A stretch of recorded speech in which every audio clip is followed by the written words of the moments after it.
Halo, selamat siang Pak Bayu dan teman-teman semua. Kami dari kelompok 1 akan mempresentasikan tugas ujian akhir semester Basal 2025-2026. Untuk mata kuliah kecerdasan buatan, pada proyek ini kami memilih untuk mengimplementasikan metode pencarian atau search algorithm menggunakan bahasa pemrograman JavaScript. Algoritma yang kami gunakan adalah Breadth First Search (BFS). Alasan kami memilih BFS adalah karena algoritma ini menjamin penemuan rute paling terpendek dalam sebuah labirin atau graf tanpa bobot. Perkenalkan, saya Panjela Sayakan Nugraha dengan NIM 143223009 dan teman saya. Dan saya perkenalkan, nama saya Muhammad Abdul Sugiarto dengan NIM 143223099. Saya Muhammad Adi Bahtiar dengan NIM 143223007. Saya Abdul Firman Syarifuddin dengan NIM 143223018. Ketika kita klik cari dan jalankan. Nah, di sini ada total langkah yang didapatkan dari sini. Ketika kita pencet cari dan jalankan, nanti di tombol start ini akan mencari langkah-langkah bagaimana caranya untuk mencapai tombol N, dan di sini nanti ada penjelasannya. Nah, langsung kita mulai saja. Kita klik cari dan jalankan. Nah, di sini status bergerak.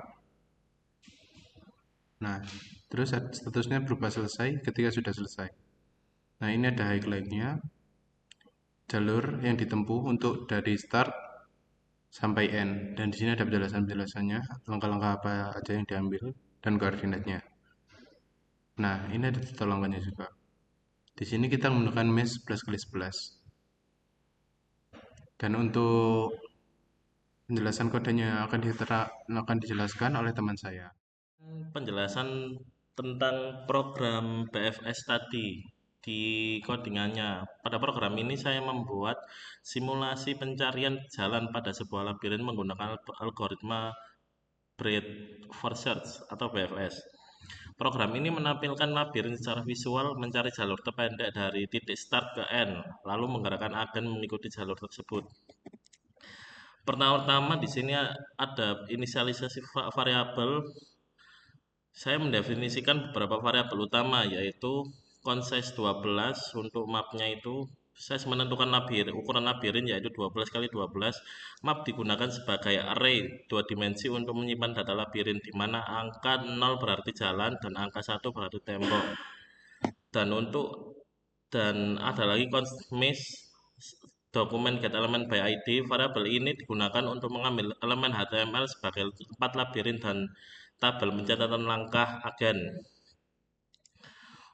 Untuk on kliknya, event tombolnya, ketika tombol reset ditekan, fungsi init mesh akan dijalankan. Ketika tombol run ditekan, simulasi pencarian jalan dimulai dengan memanggil fungsi jalan simulasi yang nanti saya akan jelaskan. Ada fungsi init mesh bertugas untuk membuat labirin baru secara acak. Di awal fungsi program menghapus data dan tampilan lama, mengosongkan tabel langkah, serta menyembunyikan agen. Selanjutnya program melakukan perulangan 2 kali untuk membuat grid labirin. Setiap sel memiliki kemungkinan 25% menjadi tembok, kecuali sel start dan end. Setiap sel dibuat sebagai elemen div dan ditampilkan di halaman web. Data labirin juga disimpan ke dalam array map. Untuk fungsi selanjutnya yaitu fungsi jalannya simulasi. Fungsi ini mengatur alur simulasi secara keseluruhan. Pertama, fungsi ini memanggil algoritma BFS untuk mencari jalur dari start ke end. Jika tidak ditemukan jalur, status akan menampilkan pesan jalan buntu. Jika jalur ditemukan, program akan menghitung jumlah langkah, status menjadi bergerak,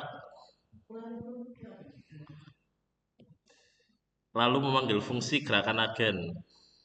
Lalu selanjutnya ada fungsi BFS, yaitu fungsi BFS merupakan inti dari program ini. BFS menggunakan struktur data queue atau antrian dimulai dari posisi start. Setiap langkah program mengecek 4 arah. kanan bawah, kiri dan atas. Jika sel dicek masih berada dalam labirin, bukan tembok, dan belum dikunjungi, maka sel tersebut dimasukkan ke dalam antrian.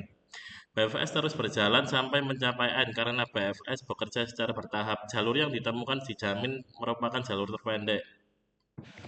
Lalu berikutnya ada fungsi gerakan agen, yaitu setelah jalur ditemukan, fungsi gerakan agen digunakan untuk menggerakkan agen mengikuti jalur tersebut. Agen ditampilkan dan dipindahkan sel demi sel sesuai koordinat jalur BFS. Setiap sel jalur diberi tanda visual dan setiap langkah dicatat ke dalam tabel. Program menggunakan delay agar pergerakan agen terlihat seperti animasi.